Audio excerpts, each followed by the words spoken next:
supaya engkau bertakwa. Kaum muslimin jamaah salat Jumat rahimakumullah.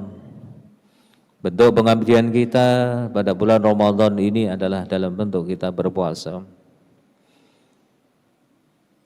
Sebenarnya hakikat daripada puasa kita yang namanya shaum itu adalah imsak, yaitu menahan, tidak menuruti hawa nafsu kita.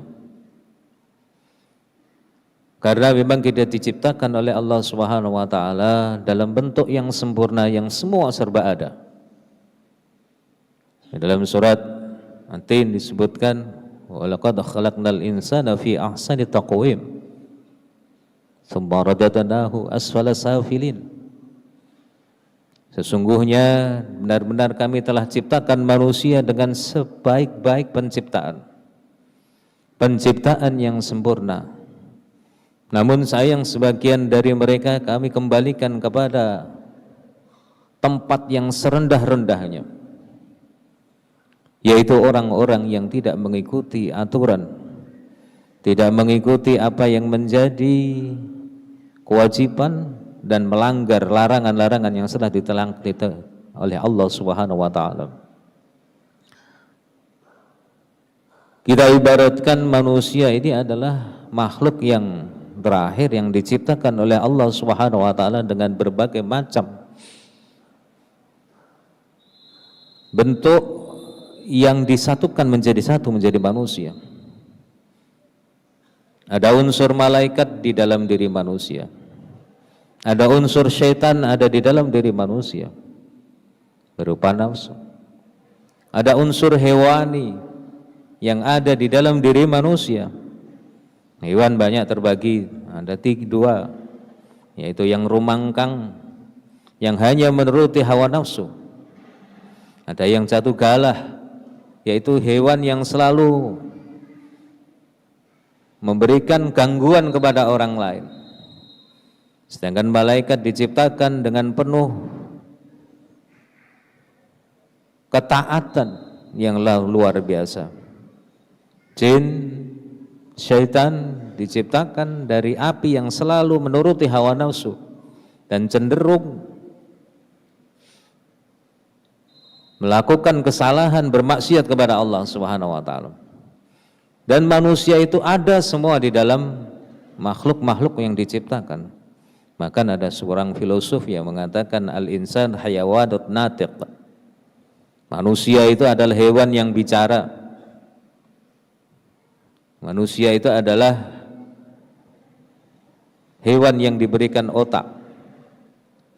Oleh karena itu kadang manusia itu timbul atau dominan hewaniahnya. Manusia kok hanya makan minum, menuruti nafsu makan, ibaratnya adalah seperti hewan kambing atau sapi. Makanya bisa dikatakan orang kok banyak makannya, yang di pikiran otaknya hanya makan saja kayak kambing. Ada orang yang sering mengganggu orang lain, mengolok-olok orang lain, diibaratkan hewan satu galah, yaitu anjing yang selalu menggonggong orang baik, orang buruk, semua digonggong, semua digunjing. Ada diri manusia yang hanya menuruti hawa nafsunya saja, nafsu seksualnya, diibaratkan hewan babi yang dalam kehidupannya memang babi tidak tahu mana jantan mana betina, dikumpuli semua, bahkan kotorannya dimakan sendiri. Ada manusia yang hanya melakukan maksiat saja, diibaratkan orang kok seperti setan, tidak pernah beribadah, hanya melakukan maksiat kepada Allah. Program Allah dalam 1 bulan ini kita akan dikembalikan, yaitu menjadi malaikat dengan sifat-sifat baik yang ada di dalam malaikat.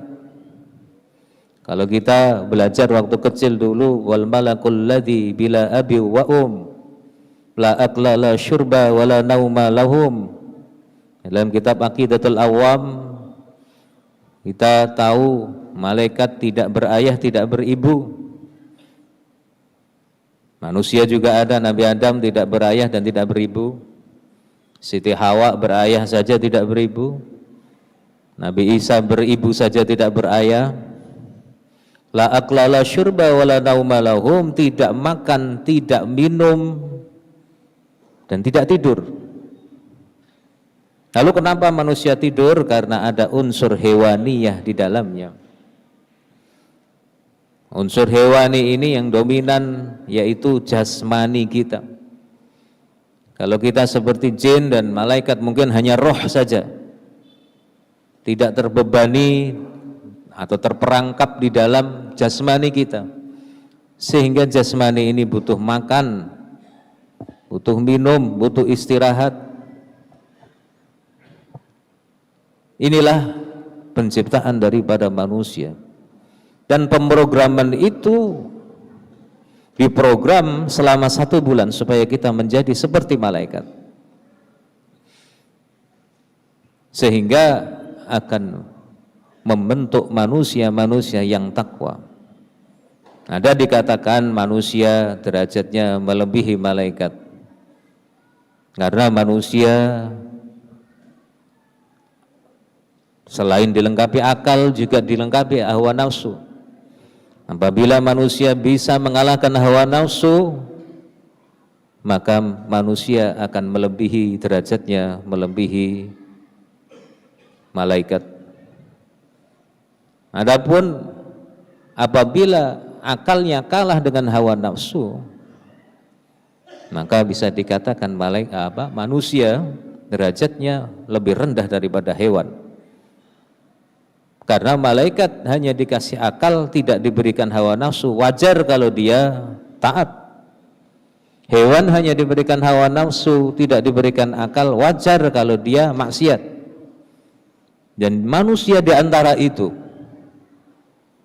kalau ia mengikuti taat kepada Allah bisa mengalahkan hawa nafsu, maka peringkatnya melebihi malaikat. Apabila ia hanya menuruti hawa nafsu padahal dia diberikan akal, maka derajatnya melebihi atau lebih rendah dari hewan. Sebagaimana firman Allah disebutkan, walahum qulubun la yafqahuna biha walahum adhanun la yasma'una biha ulaika kal an'am bal hum adhal. Mereka punya hati tapi tidak mau merasa dengan hatinya. Mereka punya akal tapi tidak mau menggunakan akalnya. Mereka seperti binatang, balhum adal, bahkan lebih hina daripada binatang. Oleh karena itu dalam bulan puasa ini kita ditempa untuk kembali kepada fitrah kita. Sebagian dari kita ada unsur malaikat yang ada di dalam diri kita. Kaum muslimin sidang Jumat rahimakumullah. Oleh karena itu marilah kita berusaha semaksimal mungkin untuk berusaha menjadikan diri kita lebih baik dalam bulan Ramadan ini. Karena apa yang kita peroleh itu tergantung diri kita masing-masing. Allah menyatakan dalam hadis qudsinya, kullu amal ibnu adam lah illa shaum fa innahu li wa ana ajzi bih. Setiap amal Bani Adam itu miliknya kecuali puasa, ia milikku kata Allah. Dan saya yang nanti akan memberikan perhitungan dengan puasanya itu. Ibarat kita menjadi pekerja, ibarat kita menjadi kuli bangunan, dipanggil mandor, bapak mau kerja, siap, tapi gajinya terserah saya. Kalau kita memang nganggur, kita mungkin juga akan membutuhkan pekerjaan itu. Maka kita mengatakan siap. Kita berangan-angan, biasanya kuli bayarannya adalah 100 sampai 150. Tapi mandor ini tidak memberikan batasan itu, terserah saya. Dalam satu hari misalnya mandor punya batasan dalam kerja ini mestinya ia dapat menyelesaikan pekerjaan berapa meter persegi misalnya, misalkan tackle atau lantai sampai berapa meter persegi. Ternyata dia ogah-ogahan, yang penting saya kerja. Maka mandor datang, ya tidak akan dibayar, kamu tidak kerja. Ini dalam hadis Rasulullah dikatakan, kam min sha'ibin laisa lahu min siyamihi illal ju' wal 'atash. Berapa banyak dari orang yang puasa yang tidak dapat apa-apa kecuali lapar dan dahaga. Begitu pula apabila kita bekerja standar, maka akan dibayar juga standar oleh mandor tersebut.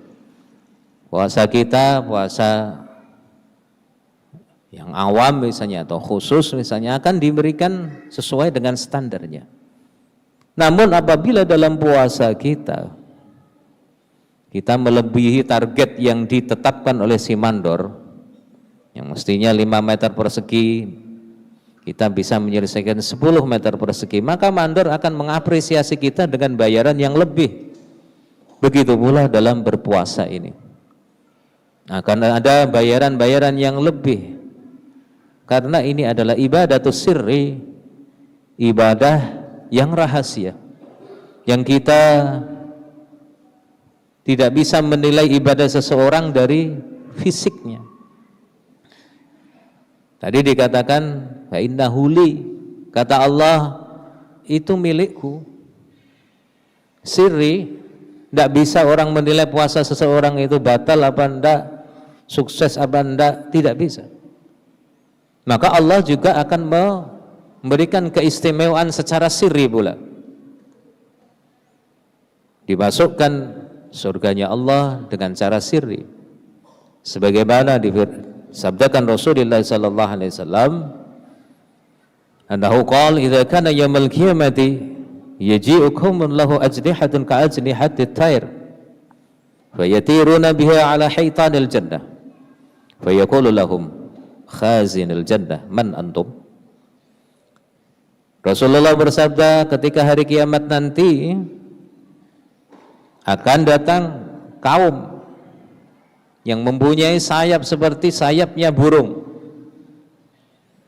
dan mereka terbang di atas dinding daripada surga, sehingga para penduduk surga pun kaget. Man antum, siapa kalian? Fayaqulun, mereka pun menjawab, nahnu min ummati Muhammadin sallallahu alaihi wasallam, kami dari umat Muhammad. Lalu penghuni surga pun bertanya, fayaqul hal ra'aitumul hisab,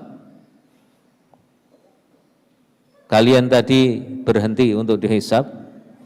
Mereka mengatakan la, tidak. Lalu bertanya lagi, apakah kalian juga melewati sirat, tempat penyeberangan di atas neraka? Mereka juga mengatakan tidak. Lalu bertanya lagi, bima wajadtum hadhihi darajat, mengapa atau kenapa kalian mendapatkan peringkat derajat yang tinggi seperti ini? Fayaqulun abadnallaha ta'ala sirran fid dunya wa dakhalanal jannata sirran fil akhirah.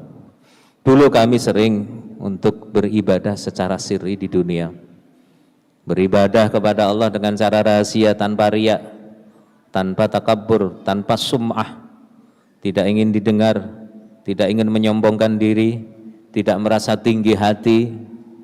Maka sekarang saya mendapatkan balasannya dari Allah, dimasukkan di dalam surga Allah dengan keadaan juga sirran, rahasia pula. Oleh karena itu, marilah kita bersama-sama mendapatkan apa yang ingin kita dapatkan, baik di dunia dan di akhirat. Di dunia kita mendapatkan ketakwaan, diangkat derajat kita, terutama kita dipilih menjadi orang-orang yang soleh.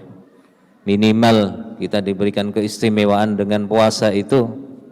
Kalau kita lihat kiasnya, Ada binatang yang sering puasa akan mendapatkan juga kelebihan-kelebihan. Ular makan 1 kali, puasa 3 bulan. Allah memberikan keistimewaan, diberikan bisa upas, sehingga ketika nyembur hewan lain, ayam misalnya, langsung bisa mati. Ini adalah keistimewaan dari puasa. Ular atau ulat, dia menjijikkan. Orang melihat juga jijik, tidak mau, takut. Tapi karena puasa menjadi kepompong selama 3 bulan, 4 bulan, dia keluar menjadi kupu-kupu yang menyenangkan. Bahkan diibaratkan orang yang ada kupu di rumahnya akan ada tamu karena menyenangkan. Maka dari itu marilah kita sambut bulan Ramadan ini dengan rasa senang. Senang artinya kita kedatangan tamu, kita siap-siap. Apa yang diinginkan tamu itu, mari kita siapkan. Man fariha bi dukhuli Ramadan haramahu jasadahu alan diran. Rasulullah bersabda, siapa yang senang dengan datangnya bulan suci Ramadan, maka akan diharamkan jasadnya dari api neraka. Senang dalam arti tamu kita Ramadan, ayo kita bersama-sama hormati, kita siapkan suguh gupuh, menyuguhkan apa yang terbaik untuk bulan Ramadan ini, menyuguhkan yang paling istimewa untuk bulan Ramadan ini. Itu adalah janji Allah, nanti akan diharamkan jasadnya dari api neraka. Semoga kita dijadikan orang-orang yang muttaqin, bisa menyambut bulan suci Ramadan ini dengan penuh rasa senang dan melayani bulan Ramadan ini dengan sebaik-baiknya. A'udzu billahi minasyaitonir rajim. Bismillahirrahmanirrahim.